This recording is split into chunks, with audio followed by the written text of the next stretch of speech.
So yesterday too.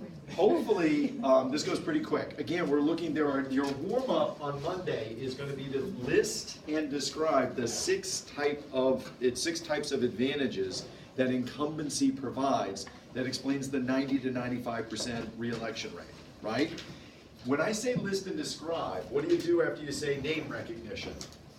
How do you describe that? It's where I recognize his name, right? That's gonna be hard, so what you have to do is kind of explain where it comes from. Why does this person have name recognition? What is it that has made them more familiar to a person who is voting, right?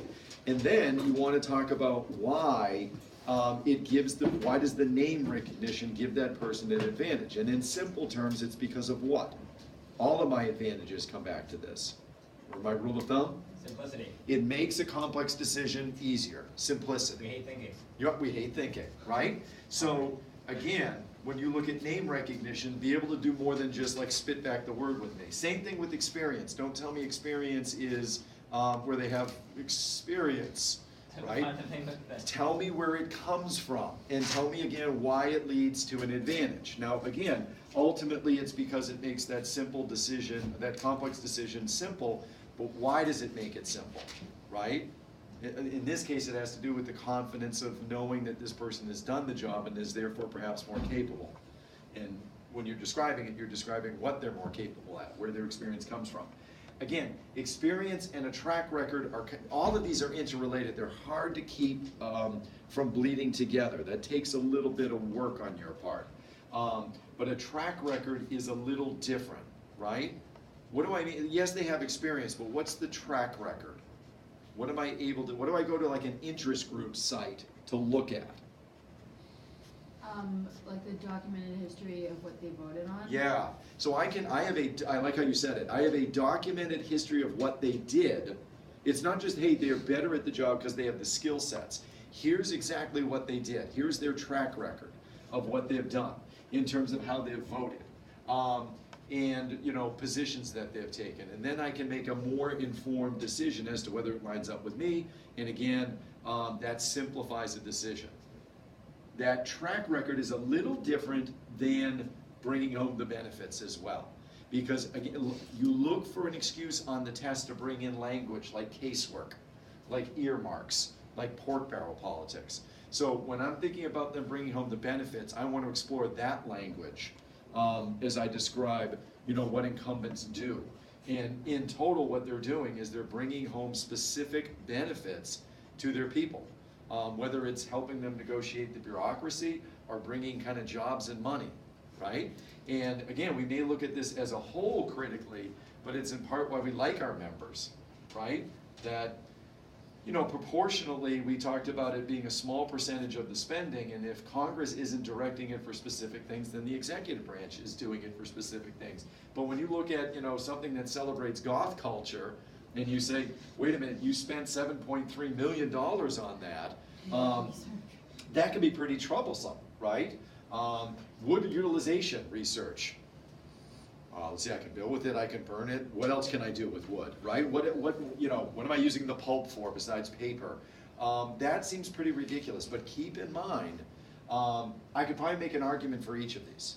And anytime you make a cut anywhere here, there is gonna be something that is a casualty as a result. So mostly we don't like this because it's narrowly benefiting a particular district, region, place that comes at common expense. There's probably a good case you can make for all those except maybe like the golf culture one, maybe the World Cup. But it's culture, right? It is preserving an understanding of kind of culture. Some are stronger than others, I'm sure. All right. The ones we didn't get to, and this is why we're not doing the warm-up. We did the first three, here come three more. Greater ease in fundraising. Now, I hit this before. You are a wealthy investor, and you want to invest your money, and obviously you want some return for it, right? If I'm investing money in a candidate, it's because I believe in their issues. But maybe I also want some access. You have to decide for yourself if whether or not giving money is intended as a quid pro quo, right? I give you money, therefore I expect not just access, I expect you to kind of vote the way I want you to vote, otherwise no money. If we're thinking a little more altruistically, we give money because we support candidates, and in return, we do hope that they listen to us, and kind of hear us out. At any rate, if you've got that money to give, who are you gonna give it to? You're gonna give it to the guy that has a 90 to 95% chance of winning, or a guy that has a 5% to 10% chance of 10% of winning? the odds. So 10% the way to really play the odds is to give to both. That means you have a lot of money, right? You give to both, and that way you get access no matter what. And some wealthy donors will do that, especially if they're not necessarily supporting an ideological issue. It's more like a business interest, and they want access. But all of this explains that, you know, this is the number one thing, I suppose, you know, is kind of explaining the incumbency advantage, you know, because we've got numbers for it. You know, you see here that House incumbents outspend their challengers by a 3-to-1 ratio. That Senate incumbents outspend their opponents by like a 50% ratio, right? Again, these Senate races have much higher stakes and therefore much more robust challenges that are often well-funded. But we're still outspending. And so there's a real kind of like cause and effect. If we outspend by a 1.5 to 3%, 3 time margin, and we win 90 to 95% of the time, I wonder if those two are related, right? Okay. You also get greater media attention. Who's the press going to follow? The no name or the person, you know, with the name? Again, both of these make the candidate a little better known to you. If they're better known to you, it makes a complex decision easy. As a final one to kind of bring it in, remember I said that the franking privilege is, you know, maybe becoming a little arcane. Who reads mail anymore? What is mail, right? Who's this person showing up at my house with shorts and a package of envelopes, right? What's the use of that? Well, again, there's a lot of things that we went over that make work in the Capitol a little easier, and they can use those things in turn to kind of win over voters. So whether it's a photo with the member, you come to their office and they give you some cool swag, you know, here's a thing that is a pen with my name on it, or here's a photo, or whether I'm sending a letter back to you, or I'm responding to one of your requests, that builds good feelings, and that's the simplest thing that can drive voting behavior. I like this person, I met them and I like them. And they've got all kinds of ways of doing it. For example, they'll fly flags over the Capitol, and you can request one, and they'll send it to you. You have to get on a list, and you may be way down the totem pole, but geez, I got a flag from a member, I'm voting for that person for life. What are the drawbacks? I don't know why I picked that person, other than he looks a little like Where's Waldo, and he has a question mark on him. So what are the drawbacks? Those are all the perks to being an incumbent. Negative perception, 18% job approval rate, that's pretty good. You know, when we do the teacher surveys, if I get a whopping 18% of my students really like the job I'm doing, I'm feeling good about myself, right? 82% said I was terrible. 18% though, they liked what I was doing. So that's tough. A loss of private sector income, again, we talked about them making not a 3, but a 6-figure salary. Got that figure right today, right? Close to 200,000. That's not bad chunk of change, but what can they make in the private sector? Plus, they got to keep 2 homes. One in DC and one in their home district. Speaking of negative perception.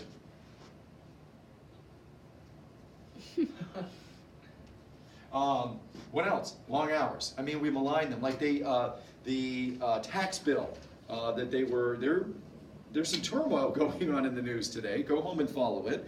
But they had some trouble. They hit some snags in the Senate with their tax legislation that they're trying to kind of line up the votes for. And they were going to come back today at the ripe hour of 11 to get things done. Again, are they just rolling into work at 11? No, we've kind of been over that. That there is a ton of what they do, and it's, a lot of it is the legislative work that happens on the floor, but a lot of it is in committee, in district, behind the scenes. They've got their watchdog role. Man, are they busy with their investigations right now? That's a lot of work.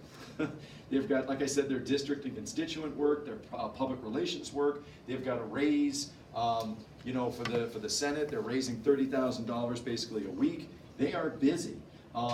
you know, again, it is deceiving when you look at the number of days they're in session. That, you know, average number of days is around 140, and, you know, you guys go to school longer than that. And you're considered to have a ton of breaks and the whole summer off, right? But keep in mind, that hides the fact that we're looking at, you know, 10 to 14 hour work days, right? The average is what?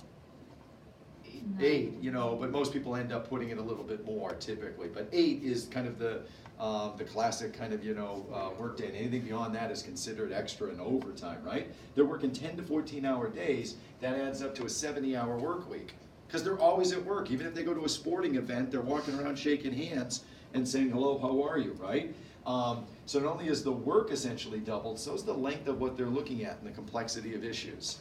You know, here's a little graphic to kind of show you, you know, congressional workload in terms of the page length of what they're dealing with. Just the volume of what they've got to read has exploded. And can you, I was about to give it to you. Can you figure out what this is saying? I already kind of gave half of it away. What's going up? Number of pages. What's going down? Number of stuff getting done. The amount of stuff going down, right? They were almost on top of it, like the late 1940s or the 1950s. They had it. they're you know, right there within their grasp, right? You have intense media scrutiny. I love this one. Hey, I was right. It's weird that number stuck, but you know, if you've ever been to the airport, oh my God, is it? It's awful. It's hell. You know, here's a poor elderly person being screened as a security threat. So you've got to travel. You've got the media looking at you critically. You know, they've got cameras on you when they don't think they're on you. Looks like solitaire. Yep. Yeah. So there's some lawmakers surfing the web. I mean, an impassioned speech going on, and they're playing solitaire. That was what I wanted to do. I was security screened 3 times going back and 2 from New Jersey because my textbooks. So when I was doing like gov work over the it was gov and bio work. I had all my textbooks like in a bag, and they're like, we have to screen this, so they dumped out all my bag, which was like. Was it because it was heavy, or because it was? I guess they couldn't see through it, and there could be potential risks. Oh, okay. The books But made the I asked the lady X-ray. before, is it going to be okay if these books are in here because I have to make my flight? Oh yeah, you're fine, don't worry. They pull my bag aside, I missed my flight. I'll have to tell you. I'll have to tell you when I got pulled into a small room but I won't do it on camera. Real quick, I'll do that next when the camera's off. Real quick, the other thing that they face is constant kind of ethical, you know, issues. So, you know, right now Al Franken is facing potential censure for his behavior, and that's bruising. You know, they're talking about investigating him, and believe me, there's a ton of people lined up to be investigated, aren't they? It seems like every day someone else is kind of like, oh, you're a harasser too. And then there's fallout from it. But if they were to put, you know, a committee hearing on Al Franken and his behavior, he could be censured. And that means formally condemned. Well, it doesn't sound so bad. You know, it's basically people saying, shame. Right? It's the shame bell. What's wrong with that? Well, again, what do you rely on to get things done? Do you remember my kind of shorthand for it? Connections. Yeah, in part, your connections, your the log rolling, Political right? capital. There it is, political capital. Capital meaning money or things that represent money. Your reputation is political capital. And if you don't have a good reputation, how can you work with people? How can you get the job done? And they can't expel, you know, each other. So with that, those are the drawbacks. You know, this is how, you know, an 11, 12-day lecture may have left you feeling. And we're going to conclude with that. Say goodbye to Charlie. Bye, Charlie.